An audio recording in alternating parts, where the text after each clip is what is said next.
Right,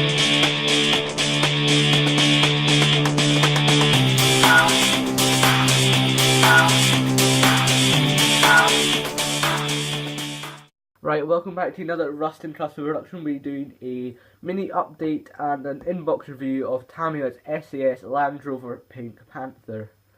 We'll start with the update. Basically, those who were watching the Handley Page Victor build, it is just up there. The kit itself, obviously not the video. The final part, I did edit it up, but then I never dropped it onto YouTube because my phone, which I use for editing and taking the videos, was full. Then I emptied my phone, but accidentally deleted the video from my phone, so I need to upload it back onto my phone so I can re-edit the video. It's quite complicated anyway. It should be, I don't know when I'll get round to it. I've been pretty busy as well, so yeah, anyway. And also I got Facebook as well, so you can go follow me there. I did start a group, like 6 groups by mistake, so just follow me. It's Rust and Customs. That is my real name, but it accepted it, so that looks good. I don't have to sort of anyway. So yeah, let's get started with the inbox review. Yeah, this kit itself cost £12.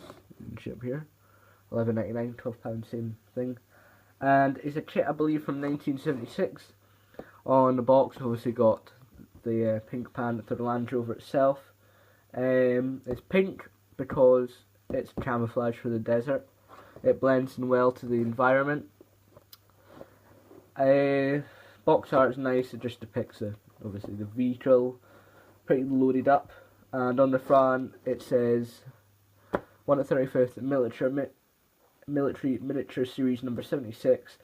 Plentiful accessory parts and a realistic figure ready to assemble, precision molded kit. So we'll open up the lid, and as you can see straight away, all the sprues are pink. I'm not sure why they did that. Grey would have been fine, but yeah, we'll take a look at the instructions first. So I'll just take these out the way. Now you get 2 instruction manuals in this. Exactly the same, apart from one's in Japanese and one's in English. There's the Japanese one there, so we'll move the box out of the way. On the front, it tells you a bit about the Land Rover, I believe. I've not read it yet. And the vehicles. Obviously has the box art in there. If you open it up, it's a sort of fold out instruction manual. First thing we get is a sprue mat. So we get 3 sprues, and then we begin by assembling the chassis. Now it says metallic grey. The reason being, I believe they never produced the acrylic paint at the point where this kit was released, so that's what I'm assuming. And the instructions, they look a bit sort of handwritten, slightly. Or typewriter, I'm not sure what you'd say. And then up here we have the picture of the chassis being built, which I don't know why they've included that. Maybe just to reference from. Next stage is the front sort of axle system. The 2 axles going onto the chassis. Then the wheels going together. Then the leaf springs and the wheels going on, as well as some bracing, which looks all good. Up here we are, Tamiya acrylic paints. Try the new Tamiya acrylic. Need to precise colour matching. Try the new Tamiya acrylic paints, engineered by modelers for modelers. Use the final cover for the finest model. Insist on Tamiya for perfect results. I agree with that. Actually, they're really good paints. It doesn't actually tell you what colours they are, it's just metallic grey or whatever. And then we've got obviously the wheels.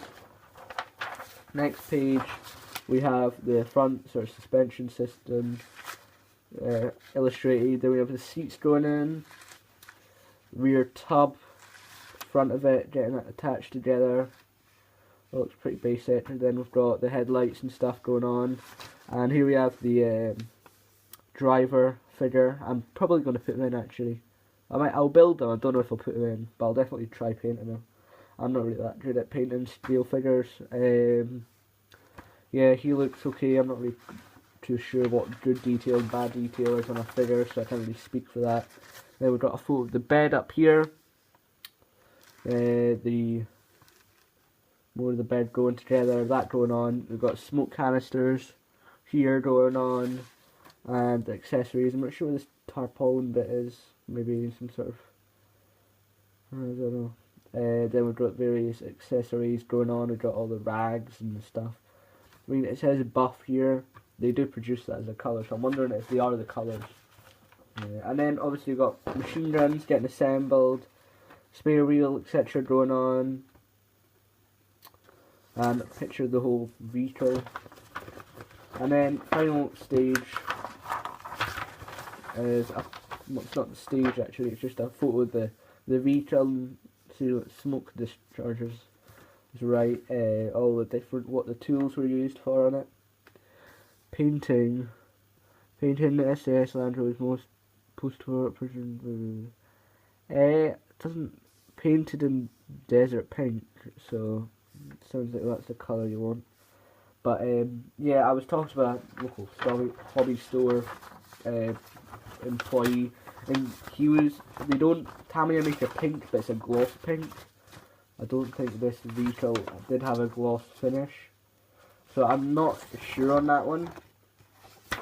Let me just get the instructions. I'm presuming you just have to mix your own pink for it. I'm just going to use XF7 and XF2, mix them together and make a pink. It won't probably be accurate. The Japanese instructions are exactly the same, so you know you just got the exact same thing all in Japanese, which is quite handy actually. I mean, they could just include the English instructions with English. And anyway, move on to the parts. Bags are just stapled together, so we'll just pull them apart.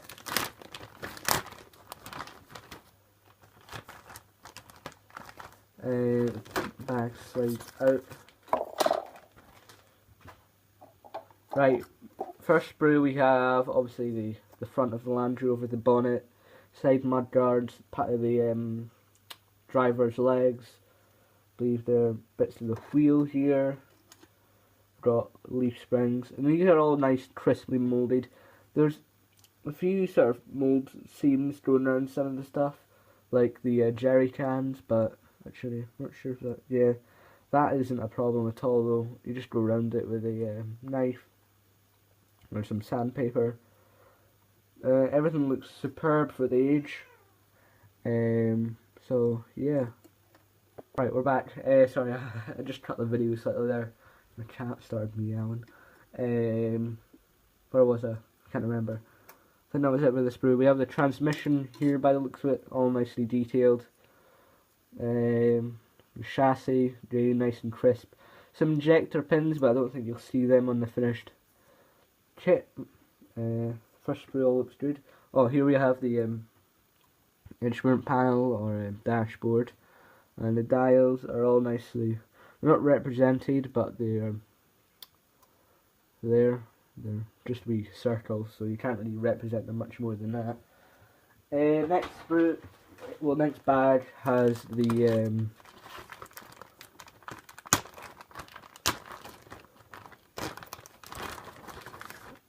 more parts in it. Obviously, we have two sprues.